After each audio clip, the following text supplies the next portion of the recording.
like we got some concrete walls. It's all framework, it's stucco. Okay, and then we have the deck here, but then it's an overbuild with trusses, so like you have your HVAC all above us, some electrical. So when you say your plumbing, you're talking about the plumbing run through the concrete, so it's all. There is a tunnel around the whole perimeter, and so those are the areas that we can fix and have, done some patchwork too, but yes, anything interior, the building runs under the slab. So it's just jackhammer and concrete. And then I gave you these packets for a couple of reasons. One, that way you would have notes, a place to take notes as we go through the different areas, for one. Two, it reminds me of key points I wanted to bring up as we go through, because at my age, I wouldn't remember by the time we left the annex. And then three, some of it was input that other people had sent me that they wanted to bring to the attention. For example, in the kitchen, I asked the cooks to provide their input, because I don't work there every day. So what's important to them that might not be important to me. So the input for some of these things came from people that actually work in those spaces.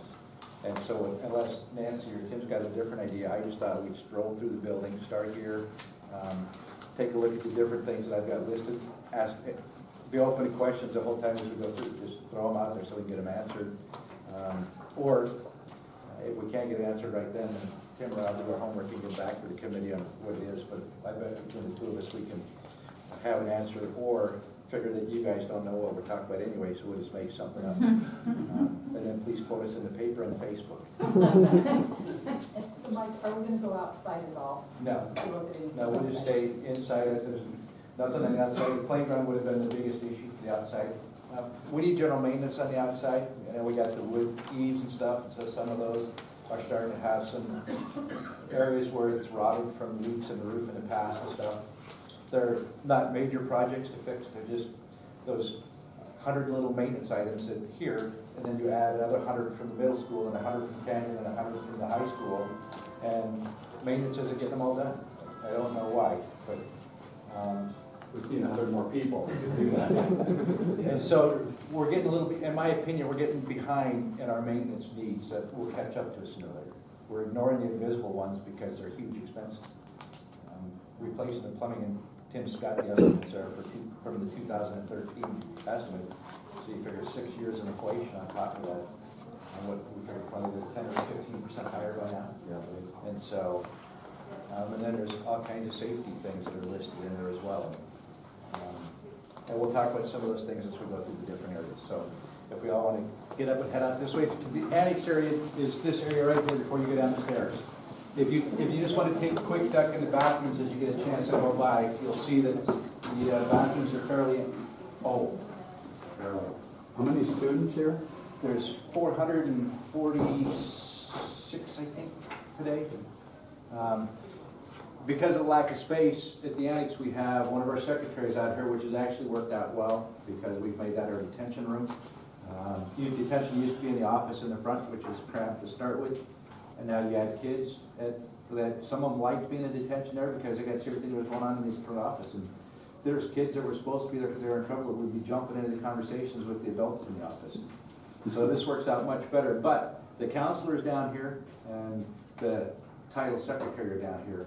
And so they're removed from what ideally would be nice is to have all of those kind of folks centrally located at the school so that if there's an issue with a kid through the counselor, all she's got to do is walk over to my office right there by her door and see me and say, hey, blah, blah, blah, instead of, can you come out here to the annex, or she comes down to see me and stuff. So the nurse is located down by the faculty lounge. It'd be nice to have the nurse down there with us as well so that all this admin people were centrally located if we could. Are we going to be back here? Yes. I'm gonna leave my stuff.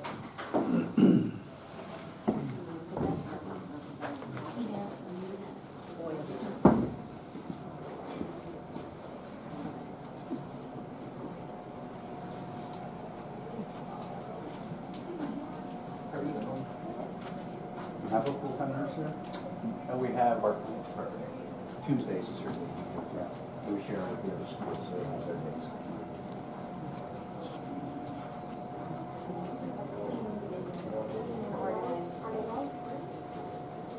Besides the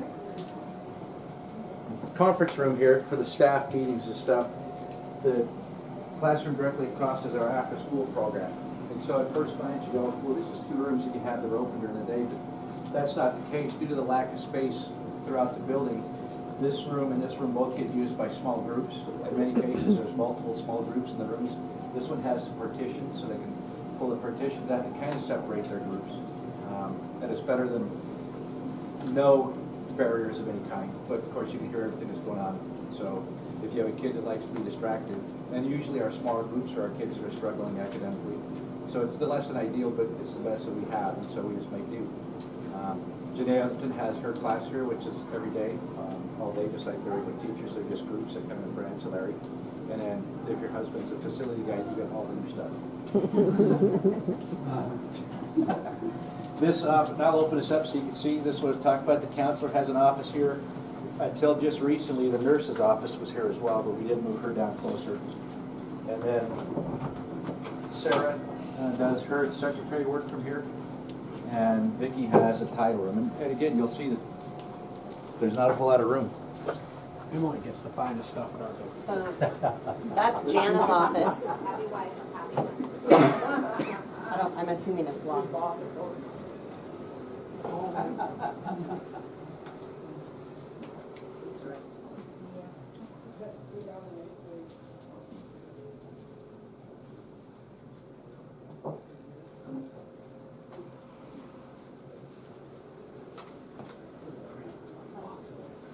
Yeah.